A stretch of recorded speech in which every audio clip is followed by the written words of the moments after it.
Você sabe exatamente do que eu vou falar. Tem um momento específico na sua memória. Um momento em que você sabia o que precisava fazer. Sabia com clareza. Sabia com certeza. E não fez. Não porque era incapaz. Não porque não tinha preparo. Mas porque algo dentro de você, uma onda, uma voz, um peso, veio antes da ação. E você parou. Talvez fosse o medo. Talvez fosse a raiva que nublou o julgamento. Talvez fosse a ansiedade que transformou uma decisão simples em um labirinto sem saída. E você ficou lá, parada. Enquanto o momento passava. Isso tem um nome. Não é fraqueza. Não é falta de vontade. É a ausência de uma habilidade que ninguém te ensinou. A capacidade de agir mesmo quando está sendo abalado. E essa habilidade, essa exata habilidade, é o que separa as pessoas que mudam de vida daquelas que ficam falando sobre mudar. Hoje você aprende isso. Eu vou destruir algo em que você acredita. Você acredita que para agir, você precisa se sentir motivado. Existe um estado emocional certo, uma energia, um fogo, um impulso que precisa aparecer antes da ação. E que sem esse estado você não pode, não deve, não está pronto. Isso é uma mentira. Uma das mentiras mais bem contadas e mais paralisantes que existem. Porque motivação é uma emoção. E emoções são climáticas. Elas chegam sem avisar. Vão embora sem pedir permissão. E se você construiu a sua capacidade de agir em cima delas, você só age quando o clima coopera. E o clima raramente coopera. Os estoicos sabiam disso há 2000 anos. Marco Aurélio escrevia nas meditações algo que ele repetia para si mesmo toda manhã, especialmente nas manhãs em que não queria levantar. Ao amanhecer, quando você acorda com relutância, deixe este pensamento estar presente. Levanto-me para o trabalho de um ser humano. Ele não esperava sentir vontade. Ele não esperava a motivação aparecer. Ele se levantava apesar da relutância, porque entendeu algo que a maioria das pessoas nunca entende. A ação não vem depois da motivação. A motivação vem depois da ação. Você não age porque se sente pronto. Você se sente pronto porque agiu. Ser abalado não é o problema. Precisa ficar claro isso desde agora. Ser abalado é humano. É o sinal de que você está vivo, que sente que tem pele. Ninguém que fez algo que importa ficou imune ao abalo. O problema não é ser abalado. O problema é deixar o abalo decidir. Existe uma diferença enorme entre essas duas coisas. Sentir medo e não agir, isso é o abalo no comando. Sentir medo e agir assim mesmo, isso é o estoicismo em prática. Sentir raiva e explodir, isso é o abalo no comando. Sentir raiva e responder com precisão, isso é domínio. Sentir ansiedade e paralisar, isso é o abalo no comando. Sentir ansiedade e continuar em movimento, isso é força real. Epicteto ensinava que as emoções têm dois momentos. O primeiro momento é involuntário. A emoção aparece. Isso você não controla. O coração acelera, o estômago aperta, a voz some. Isso é o seu sistema nervoso, fazendo o que foi programado para fazer há milhares de anos. O segundo momento é uma escolha. O que você faz com essa emoção? Como você responde? Se você deixa ela passar pelo filtro da razão antes de virar ação, ou você a deixa atropelar tudo. Nesse segundo momento mora a liberdade, ou a prisão. Os estoicos tinham um conceito que eu preciso que você carregue para sempre. Chamavam de espaço entre o estímulo e a resposta. O mundo faz alguma coisa. Alguém fala algo que te machuca. Um resultado vem diferente do esperado. Uma situação escapa do seu controle. Isso é o estímulo.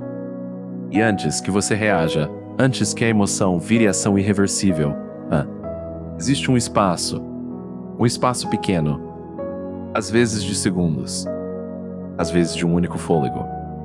Mas é dentro desse espaço que tudo acontece. É ali que o animal reage. E é ali que o ser humano consciente responde. A reação é automática. A resposta é escolhida. Marco Aurélio chamava esse espaço de hypomone, a contenção deliberada antes da resposta. Não passividade. Não fraqueza. A força de quem não precisa reagir imediatamente para provar que é forte. Sabe o que é a pessoa mais perigosa numa negociação? A que não precisa falar agora. A que aguenta o silêncio. A que pensa antes de responder. Sabe o que é a pessoa mais respeitável num conflito? A que não devolve o golpe por impulso. A que absorve, processa e responde com cirurgia. Essa pausa não é fraqueza. Essa pausa é o treinamento mais difícil que existe. E é o que separa uma vida de reações de uma vida de escolhas. Quando algo te abala, sua mente faz uma coisa instantânea. Ela conta uma história. Alguém não responde sua mensagem. A história, ela me está ignorando, não importo. Fiz algo errado. Seu chefe te critica na frente de todos. A história, sou incompetente. Todo mundo percebeu.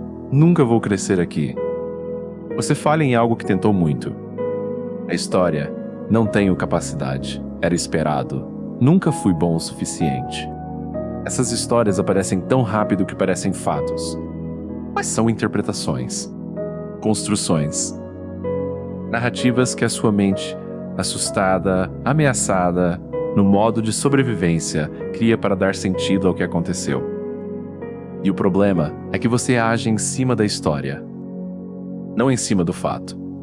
Marco Aurélio ensinava a separar o evento da interpretação com uma precisão quase clínica. Remova a opinião sobre o que te machuca e o próprio machucado desaparece. O fato, ela não respondeu a mensagem. A interpretação, ela está te ignorando e você não importa. O fato é neutro. A interpretação é combustível para o caos. Aprenda a perguntar antes de agir. Isso é o que aconteceu. Ou é o que eu estou contando sobre o que aconteceu? Essa pergunta, repetida vezes suficiente, muda o seu sistema operacional. Eu preciso desfazer um equívoco que persiste sobre esse tema. Agir sem se abalar não significa não sentir. As pessoas que mais admiro, as que agem com clareza mesmo no caos, que mantêm a postura mesmo quando tudo desmorona, não são frias. São profundas. Elas sentem tudo. Às vezes sentem mais do que a maioria, mas aprenderam a habitar a emoção sem ser arrastadas por ela. É como estar dentro de um rio caudaloso e saber nadar. Você não está imune à correnteza. Você aprendeu a se mover nela. Sêneca chorou quando perdeu amigos. Marco Aurélio escreveu com dor sobre a morte dos seus filhos. Epicteto, mesmo depois de toda a sua filosofia, admitia que a dor chegava. A diferença não era a ausência de emoção. Era o que eles faziam com ela. Sêneca escreveu. Há uma diferença entre ser ferido e sangrar até morrer. Você vai ser ferido. A vida garante isso. A questão é se você vai deixar o ferimento te paralisar. Ou se vai, mesmo sangrando, continuar em direção ao que importa. Isso não é insensibilidade. É a forma mais profunda de respeito pela própria dor, sem se tornar escravo dela. Existem 4 momentos específicos em que essa habilidade decide tudo. O primeiro, quando você é humilhado publicamente. Alguém te diminui, na frente de outros. Seu instinto quer reagir agora. Quer provar, defender, atacar de volta. O estoico respira. Ouve. Avalia se há algo válido na crítica. E responde com a calma de quem não precisa se provar.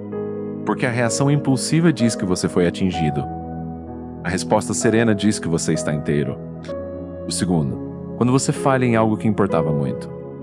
A voz interna vira avalanche. A autopunição quer tomar o lugar da análise. O estoico pergunta: o que isso me ensina? O que faço diferente agora? Não se afoga na derrota. A usa como material. O terceiro, quando alguém que você ama te decepciona. A dor é real e é grande. O impulso é cortar, destruir, desaparecer ou explodir. O estoico sente a dor sem agir a partir dela imediatamente. Dá tempo à emoção de assentar. E decide a partir de um lugar mais sólido do que a ferida aberta. Quarto, quando o medo aparece antes de algo importante. A apresentação, a conversa difícil, o salto que muda tudo. O coração acelera, a mente fabrica catástrofes. O estoico reconhece o medo como sinal, não como sinal de pare, mas como sinal de isso importa. E age, com o coração acelerado e tudo. Isso não é um dom, é um músculo. E como todo músculo, se constrói com treino deliberado. O treino do fôlego. Na próxima vez que sentir uma emoção forte surgindo, respire fundo antes de qualquer coisa. Uma respiração, só uma. 4 segundos inspirando, 4 segundos segurando, 4 soltando. Esse simples gesto ativa o sistema nervoso parasimpático e fecha a torneira do impulso. Não é meditação, é fisiologia. Funciona sempre. A pergunta de 5 anos. Antes de reagir a qualquer situação que te abala, pergunte: isso vai importar daqui a 5 anos? Se a resposta for não, você acabou de recuperar a perspectiva. Se a resposta for sim, você acabou de perceber que merece uma resposta pensada, não uma reação apressada. O diário pós-abalo. Depois de qualquer momento em que você foi dominado pela emoção, escrevê-lo. O que aconteceu? O que você sentiu? O que você fez? O que faria diferente? Sem julgamento, com análise. Os estoicos chamavam isso de examen, o exame da consciência que transforma cada tropeço em aprendizado. A exposição deliberada ao desconforto.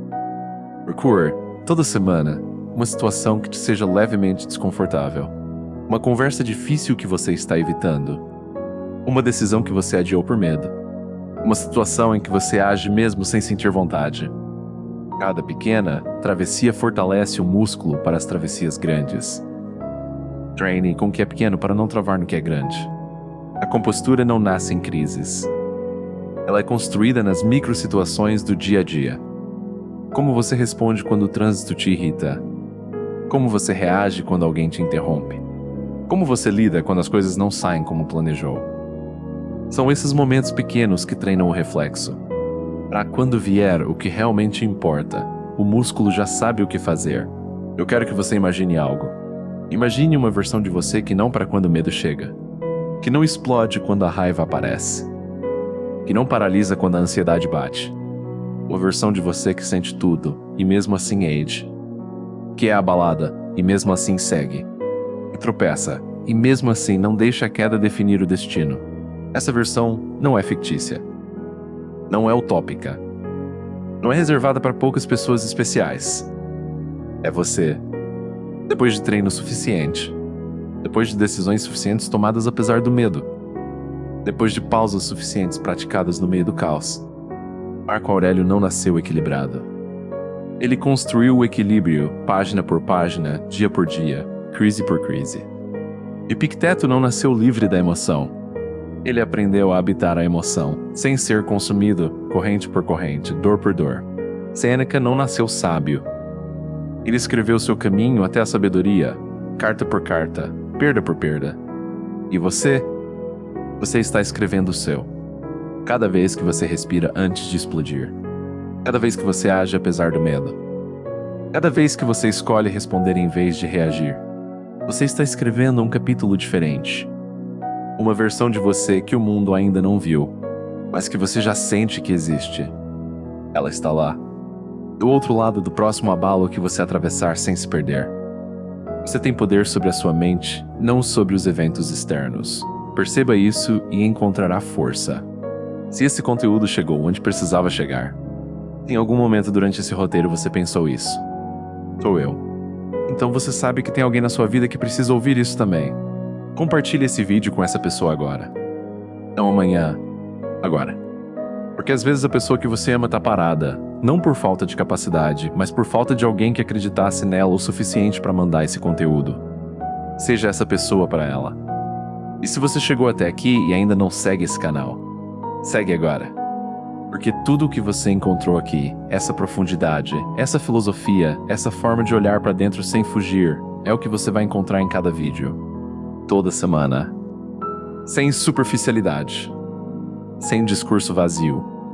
Só o que realmente importa. Segue, compartilha e continua construindo. Porque você está no caminho certo.